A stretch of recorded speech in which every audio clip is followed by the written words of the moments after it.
I did, it changed everything. My sons actually think that having an Airbnb is passive income.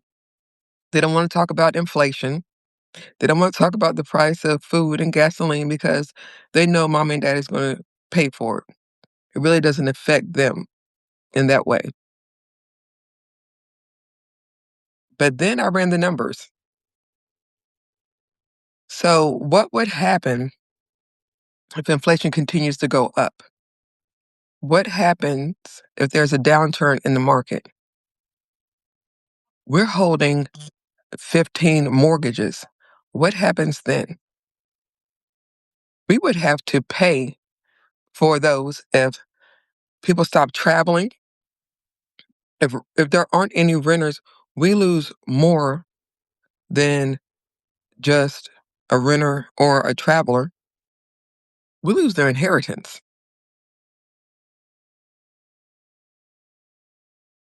That's what got their attention, their inheritance. So we do own land. We have land in our backyard and we own different pieces of property, but just have, just land, not a house on top of the land. And so I started talking to them about having income producing land. Showed them on USDA.gov how the government gives out 100% financing. We don't necessarily need that, but I wanted to show them the process.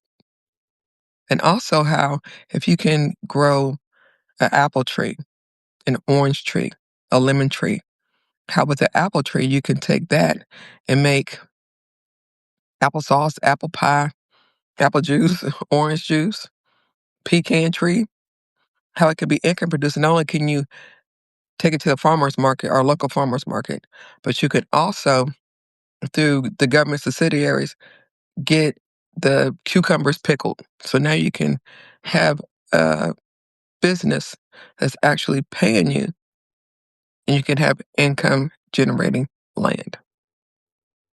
That's why we want to have a farm. That's why we want to have two goats. Right now, goat, shower bars, goat lotion, things like that, that they didn't, because the economics of it all. That's why we want to have a farm. Not so much because we want to till the land, but because of insurance. This isn't fear mongering or anything like that. Again, I'm not an attorney, but what it will do is give you an idea of what you can do and what you can own and have ownership and control over. I'm just here to start the conversation.